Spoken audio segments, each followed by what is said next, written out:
बिस्मिल्लाहिर्रहमानिर्रहीम और अस्सलाम वालेकुम। 28 दिसंबर और पाकिस्तान में हफ्ते की रात। आज अभी तक की अहम खबरें और मेरा तज्जिया।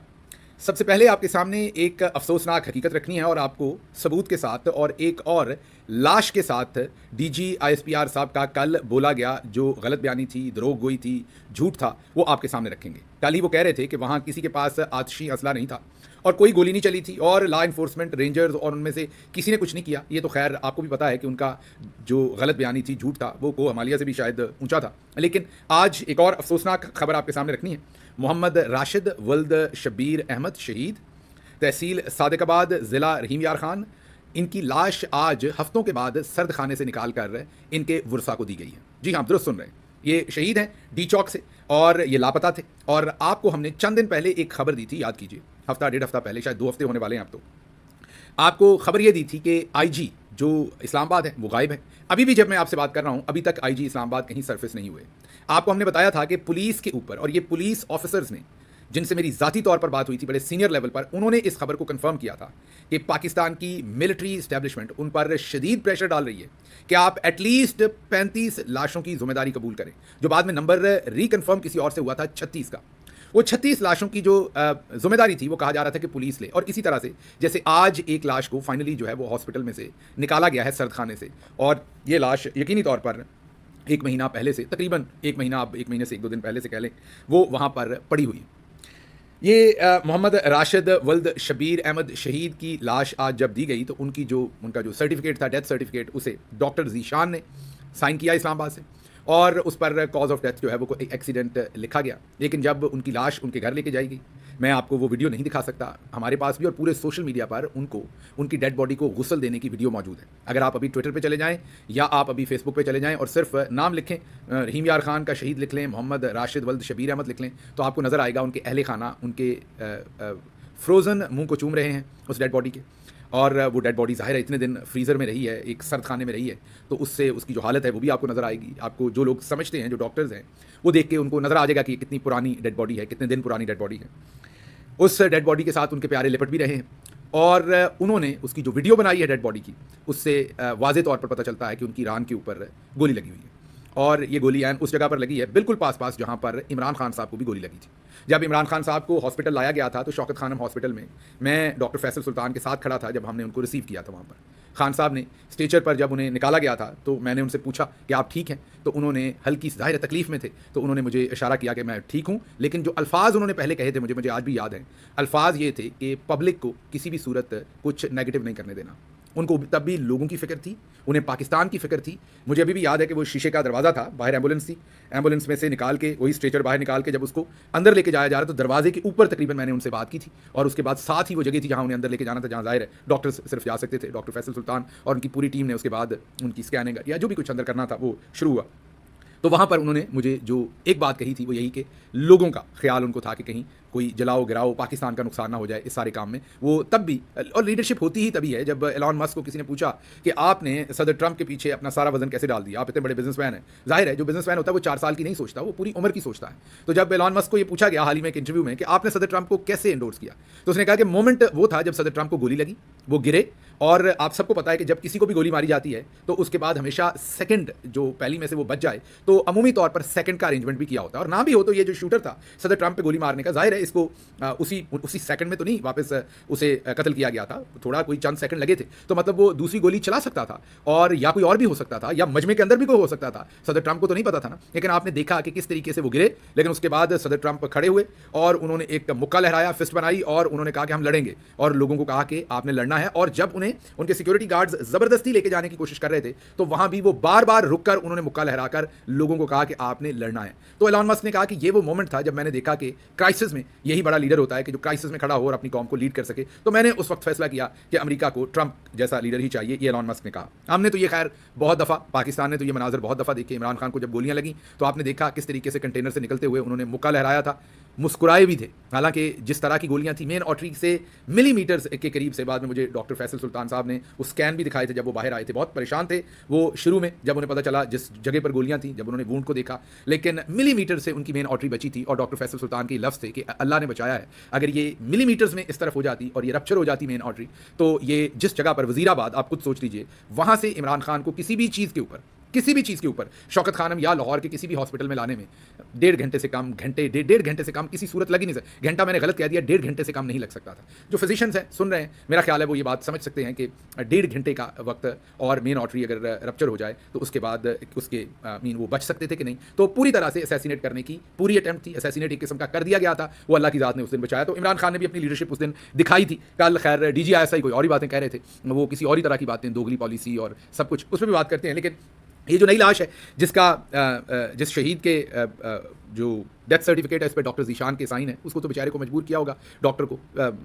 खैर नहीं करने चाहिए थे, ज़्यादा से ज़्यादा क्या कर लेते। लेकिन फिर दूसरी तरफ सोचता हूँ कि मजबूरियाँ हैं लोगों की जिनमें लोग ऐसे काम करते हैं। अब इन हालात के अंदर कल ही आपको DGISPR बता रहे थे कि वहाँ पर कोई गोली नहीं चली, मतलब कि अपनी किसी गलती को हमने नहीं मानना। क्या ये नई बात है कि हमने अपनी गलती को नहीं मानना? DGISPR जिस तरीके से आके वाज़े तौर पर इवन तालिबान को वापस लाने की पॉलिसी भी इमरान खान के गले डाल रहे थे। कल फवाद चौधरी साहब ने भी एक ट्वीट किया और कहा कि ये सिर्फ इमरान खान साहब पे डाल देना, उन्होंने कहा कि ये सिर्फ जनरल बाजवा पे डाल देना दुरुस्त नहीं है, इसमें इमरान खान साहब भी चाहते थे, अमन चाहते थे। और उसके ऊपर फिर मैंने भी टेक ली। मेरे ख्याल में जो फवाद चौधरी साहब की राय थी वो पार्शली दुरुस्त थी और पार्शली मेरे ख्याल में उसमें क्लैरिटी की जरूरत थी, जो मैंने भी अपनी टेक में दी। और मैंने कहा कि बुनियादी तौर पर जनरल फैज़ हमीद का ये होमवर्क था जो जनरल बाजवा ने मिलिट्री लीडरशिप की तरफ से आके प्राइम मिनिस्टर को प्रेजेंट किया और कहा कि पाकिस्तान की सेफ्टी के लिए, सिक्योरिटी के लिए, दिफा के लिए, पाकिस्तान के इर्द गिर्द बहुत सारे मुल्क पाकिस्तान को कमज़ोर करना चाहते हैं, वो इसको इस्तेमाल करेंगे और ये हमारे लिए इनएविटेबल है कि हम इन लोगों को वापस लाएं, वरना वहां अमन नहीं आएगा, ये हमें कड़वा घूंट पीना पड़ेगा। इमरान खान ने, जो कि प्राइम मिनिस्टर थे, जब उनको उनके जनरल्स, टॉप जनरल्स ये कहें कि इसके बगैर हमारा दिफा ही नहीं होता, तो आप बताएं कोई भी प्राइम मिनिस्टर क्या करेगा? जाहिर है उस दिफा के, जंग के, इन मामलों के एक्सपर्ट तो आपके जनरल्स ही होते हैं। इमरान खान साहब ने कहा कि ठीक है आप फिर पार्लियामेंट को एतमाद में लें। उन्होंने अकेले ये फैसला नहीं किया, उन्होंने इस फैसले को कहा पार्लियामेंट को एतमाद में लें और फिर सब फैसला करें। फिर आपके सामने राना सनाउल्लाह का हमने ट्वीट रखा था, बीसियों, और आज अमीर हैदर होती ने भी ये बयान दे दिया है अवामी नेशनल पार्टी से कि ये जनरल फैज़ की स्ट्रेटजी थी। और जाहिर है जनरल फैज़ ये स्ट्रेटजी जनरल बाजवा जो आर्मी चीफ थे उनके बगैर तो नहीं बना सकते थे। तो फिर पूरी पार्लियामेंट ने इसे एंडोर्स किया और फिर जाहिर है ये पॉलिसी जो है वो आगे एग्जीक्यूट हुई। हालांकि इसमें खैबर पख्तूनख्वा के लोगों के बहुत शदीद रिजर्वेशन से वो ग्राउंड के ऊपर बता रहे थे कि हमारे लिए मसाइल बनेंगे। लेकिन कल DGISPR साहब ने कितने आराम से उस सब चीज़ के से आप ये कह लें कि उसको डिसोन कर दिया। और क्या ये पहली दफ़ा है? नहीं, ऐसा नहीं है। याया खान ने मुल्क तोड़ा। ये ज़रा देखिए, मुल्क टूटने से 2 दिन पहले, 2 या 3 दिन पहले एक टुकड़ा आपको सुनाते हैं, ज़रा कॉन्फिडेंस चेक कीजिए। जो उनके रौनक थी उनकी आवाज़ में, जो उनके एक्सप्रेशन में, उनका मुल्क टूट रहा है, वहाँ पर डिजास्टर वो कर बैठे। और ये वो शख्सियत हैं जिन्होंने मुल्क असल में तोड़ा है। पहले इन्होंने इलेक्शन नहीं होने दिया, फिर करवाया इलेक्शन, तो आप के सामने है कि जिसको दुगनी सीटें मिली उसको हुकूमत नहीं दी, असेंबली का इजलास कॉल नहीं करने दिया। जब वो ढाका में हुआ ही हुआ 3 मार्च को, तो जाके उसे मुलतवी किया 7 मार्च तक, फिर 7 मार्च को भी नहीं होने दिया। फिर उनको मुजीब शेख को मनाते रहे, वो ना माने, तो 25 मार्च को उन्हें गिरफ्तार करके वहाँ ऑपरेशन सर्च लाइट शुरू करवा दिया। वहाँ पर जो ग्राउंड पर पहले जनरल से उन्होंने कहा कि आप ये ऑपरेशन ना करें, मुल्क टूट जाएगा इससे, उनको इस पादाश में निकाल दिया गया, हटा दिया गया। जनरल टिक्का खान को वहाँ भेजा गया और उससे ये ऑपरेशन करवाया गया। और फिर आपको पता है कि 16 दिसंबर को पाकिस्तान 2 टुकड़े हो गया, आधा पाकिस्तान हमने गवा दिया। और जनरल याया उससे 2 दिन पहले क्या तकरीर कर रहे हैं, सुने। I would like to make it absolutely clear that we shall defend our honor. We shall defend our territorial integrity with all the forces at our command. सुन लिया आपने, ये कॉन्फिडेंस था। लेकिन आज ना तब वो माने थे, ना उनके बाद जब उन्हें वो वफात पाई उन्होंने, तो उनको पूरे फौजी एजाज़ो इकराम के साथ हमने दफन किया, तब भी हमने अपनी गलती नहीं मानी। और उनके अपने बच्चे हालांकि उन्हें नहीं करते। अगर आप देखें, जनरल याया की एक बेटी थी, एक बेटा था, जो कि होंगे अभी भी, अल्लाह उनको ज़िंदगी दे। हम किसी की मौत या बीमारी की तो कभी दुआ नहीं कर सकते। बहरहाल उनका किसी को नहीं पता वो कहाँ है, उन्होंने कभी ओनरशिप नहीं ली कभी। लेकिन बाकी डिक्टेटर्स जो हैं, उनके जो अजीज़ो अकारब हैं, वो बड़ी इम्प्यूनिटी के साथ उनके नाम अपने साथ लिखते हैं। और बजाय इस पर माजरत करने के कि जो उनके जिनके वो बेनिफिशरी भी हैं, ऐसा नहीं है कि उनके वो सिर्फ कोई ऐसा है कि वो बेनिफिशरी नहीं, उन्होंने जो माल पानी इकट्ठा किया, उन्होंने जो इन्फ्लुएंस इकट्ठा किया, उन्होंने जो ताकत इकट्ठी की, उसके वो बेनिफिशरी हैं आज तक। और वो पूरी इंप्यूनिटी के साथ उस बेनिफिट को इस्तेमाल करते हैं। लेकिन कभी उन्हें, लेकिन जनरल याया के कम अज़ कम मैं ये ज़रूर सताइश करूंगा उनके बच्चों की, कम अज़ कम यहाँ पर, कि उनको एहसास हुआ कि उनके बाप ने क्या किया है। उन्होंने उसके बाद कभी भी पब्लिक लाइफ ज्वाइन नहीं की। अगर आप में से किसी को उनकी बेटी या बेटे का पता हो तो बताइएगा ज़रूर कि वो कहाँ होते हैं। इसलिए मैं पूछ रहा हूँ कि उन्होंने कम अज़ कम ये ग्रेस ज़रूर दिखाई कि उन्हें पता चल गया कि हमारे वालिद ने जो किया है उसके बाद हमें रेगुलर पाकिस्तानी सोसाइटी के साथ इंटरेक्ट करना, या इंप्यूनिटी के साथ वो एजाज़ जो है, या वो जो माल पानी इकट्ठा होता है उसकी अयाशी करना, चलें करते भी होंगे तो कम अज़ कम उन्होंने दिखाया नहीं। बहरहाल हमने तब भी नहीं माना। फिर 80,000 से ज़्यादा लोग हमारे शहीद हो गए। वॉर अगेंस्ट टेरर हमारी गलत पॉलिसी थी, हमने उसे भी ऑन नहीं किया, वो भी हमने किसी पे डाल दिया। उसामा बिन लादेन पाकिस्तान से निकल आया अचानक, अगले आए और ले गए और हमें पता भी नहीं चला। और हमें तब पता चला जब वो लेके भी चले गए। मुझे आज भी वो दिन याद है, मैं अमेरिका में था, मैंने क्लास पढ़ानी थी, सुबह सो के उठा तो ये खबर मिली कि पाकिस्तान में ये हुआ है। समझ नहीं आ रही थी कि अब कैसे जाऊँगा यूनिवर्सिटी में। मेरी वो बहुत बड़ी क्लास होती थी, उस क्लास में कोई कम से कम 700-800 स्टूडेंट होता था एक टाइम में। वैसे तो कुछ क्लासेस 1200-1400 स्टूडेंट्स की भी होती थी, एक ही हॉल में बिठा के उन्हें पढ़ाया जाता था, लेकिन ये वाली जो क्लास थी ये गालिबन 700-800 स्टूडेंट्स इसमें थे। और मुझे समझ नहीं आ रही थी, and they all new I am Pakistani, और अब मुझे समझ नहीं आ रही थी कि ये जो मैंने लेक्चर देना है इसमें अगर वो डायरेक्टली हो सकता है कोई सवाल पूछ ले, और अगर डायरेक्टली ना पूछे तो उनकी आंखें तो ये सवाल पूछ रही होंगी कि ये आप लोगों ने कैसे किया, क्यों किया, क्या आप लोग सब ऐसे हैं, क्या आप लोग ऐसे काम करते हैं। और मुझे यकीन कीजिए उस दिन समझ नहीं आ रही थी कि how would I face my students, एक ओवरसीज़ पाकिस्तानी होने के नाते मैं किस तरीके से जाके बात करूंगा। अगर फॉर एग्जांपल हमें लगता था कि ये बड़ा अच्छा काम है तो फिर पॉलिसी वाइज डिक्लेयर करना चाहिए था ये हमने किया है, और अगर ये बुरा काम है तो फिर हमें ही बताना चाहिए था दुनिया को कि हमने ये बुरा काम किया है। अचानक अमेरिका ने किया और हमें पता तब चला जब वो करके निकल भी गए, लेकिन हमने अपनी वो गलती भी किसी को जिम्मेदार हमने नहीं बनाया। फिर APS हुआ, हमने जिम्मेदार नहीं बनाया। कल परसों ही मेरे साथ एक रिटायर्ड बहुत ही आला मिलिट्री ऑफिसर बात कर रहे थे और उन्होंने बताया कि जो उस वक्त के कोर कमांडर थे वो आजकल शायद कश्मीर में पब्लिक सर्विस कमीशन का हेड उन्हें हमने लगाया हुआ है, बाकी तमाम भी जो ब्रिगेडियर्स थे, मेजर जनरल थे, उनको हमने तरक्की दी। किसी आला अफसर को उसका APS का जिम्मेदार बना के हमने सजा दे के कौम के सामने नहीं किया कि ये इनका फेलियर था, इनको हमने ये सजा दी। फिर तालिबान अब वापस आए हैं तो हम जिम्मेदार नहीं है, इमरान खान जिम्मेदार है, वो लेके आया है। जनरल बाजवा भी हमारे नहीं है आज, और जनरल फैज तो हमारा है ही नहीं आज, वो भी PTI का है क्योंकि वो PTI के साथ मिलकर। अच्छा, मैं आपको जाती तौर पर बता दूं कि जनरल फैज हमीद मुझे कभी भी जाती हैसियत पे मेरा उन्होंने कभी कहा नहीं, लेकिन मेरा नहीं ख्याल कि वो मुझे कभी भी पसंद करते थे। ना मेरी उनके साथ कभी कोई लैक से लैक रही, ना दुआ सलाम रही, ना उन्होंने कभी 1-2 दफ़ा 3 दफ़ा फ़ोन पे बात हुई, 4 दफ़ा हुई होगी, वो भी काम के सिलसिले में। एक दफ़ा अभी थोड़ी देर पहले उनके अरेस्ट होने से पहले, चंद महीने पहले, उन्होंने अपने बारे में कोई एक मौलाना फजल रहमान ने एक दावा किया था, मैंने वो स्टोरी ब्रेक की थी, ट्वीट किया था शायद, उस पर उन्होंने मेरे से रब्ता करके मुझे अपना मौक़िफ़ दिया था, लेकिन मेरा उनसे कभी भी कोई खास रब्ता रहा नहीं।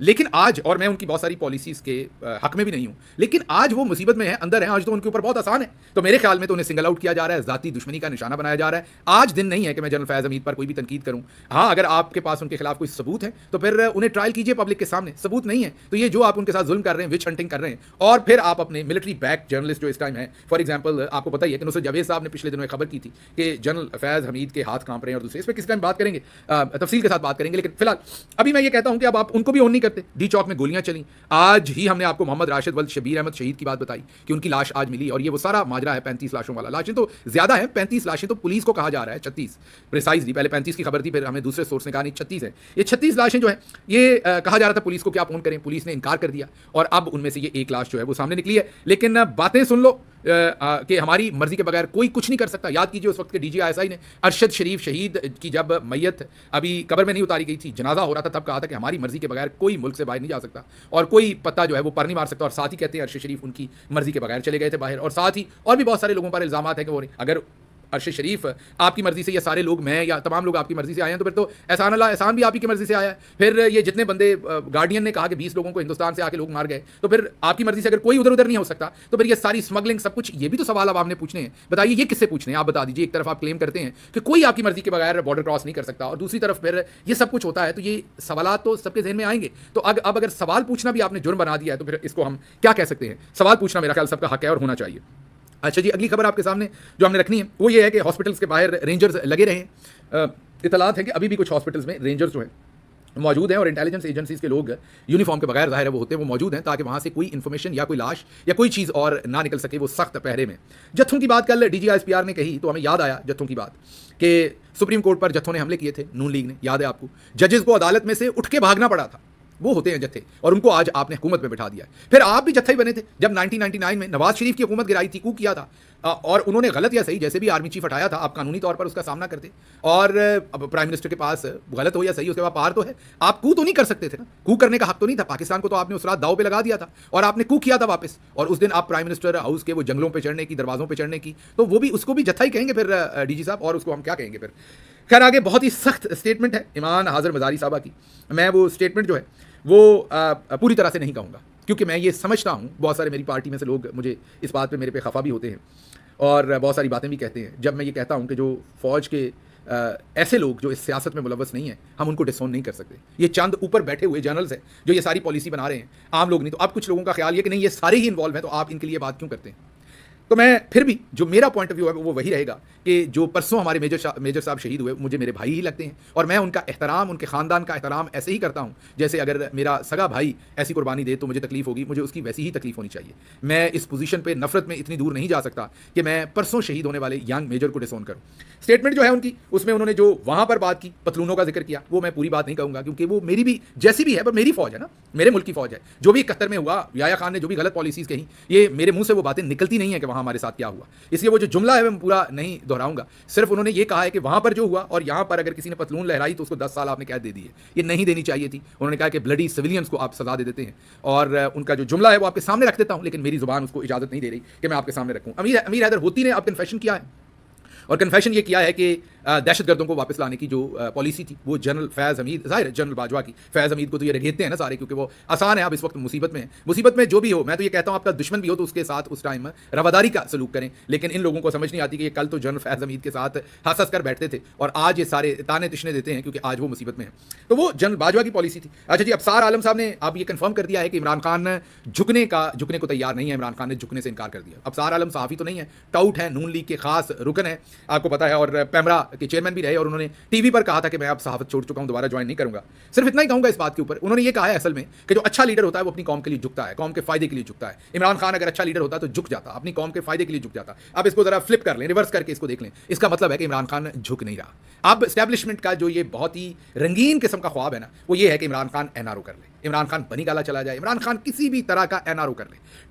Establishment, general Asim Munir desperate हैं इस चीज़ के लिए कि इमरान खान उनकी टांग के नीचे से गुजर जाए, जैसे नवाज शरीफ, जैसे उससे पहले सारे लीडर गुजरे। इमरान खान गर्दन नीचे कर लेता कि वो जो हमारा 3 prong स्ट्रेटजी है कि ये इनकम्पिटेंट है, ये करप्ट है और ये बुज़दिल है, ये जो 3 चीज़ें, और साथ उसके कैरेक्टर असैसिनेशन और मजहबी और मुल्की गद्दार और मुल्की सलामती, वो जो 4 का अगले 4 पॉइंट्स है ना, वो अजाफी तड़का है, लेकिन मेन जो फाउंडेशन पिलर्स हैं वो करप्ट हैं, इनकम्पिटेंट हैं और बुज़दिल है। सिविलियन लीडरशिप, ये उनका पूरा हो जाए, और वो तभी हो सकता है अगर इमरान खान किसी तरीके से एनआरओ लेने में राजी हो जाए। उसके लिए पीटीआई के अंदर से भी लोगों को मोटिवेट करने की कोशिश की जाती है, बाहर से भी सब कुछ करने की कोशिश की जाती है, लेकिन वो मरहूम शौकत खानम का बेटा डटकर खड़ा है आपके लिए। हाँ, ज़रूरी वो अपनी इंटेग्रिटी के लिए भी खड़ा है, अपनी सेल्फ रिस्पेक्ट के लिए भी खड़ा है, अपने ईमान के लिए भी खड़ा है, जो उसको अल्लाह के ऊपर है कि अल्लाह उसके साथ इंसाफ करेगा। लेकिन एक बात है कि हमारी जो मिलिट्री इस्टेब्लिशमेंट है उनको पहले ऐसा पाला नहीं पड़ा, ना आपके साथ ना आपके लीडर के साथ। आप दोनों जिस तरह खड़े हैं ऐसे पहले कोई नहीं खड़ा। खड़े रहिए, आपके लीडर ने खड़े रहना है। आपके लिए मेरा पैगाम यही है, आप खड़े रहिए। मुश्किल दिन है, कभी आपको, जैसे आज हमने खबर दी है, मोहम्मद राशिद की लाश उठानी पड़ेगी, कभी किसी की। खड़े रहिए, आखिरकार फतेह आपकी होगी। मुझे यहाँ से इजाज़त दीजिए। अल्लाह आपका हामी नासिर हो। पाकिस्तान जिंदाबाद।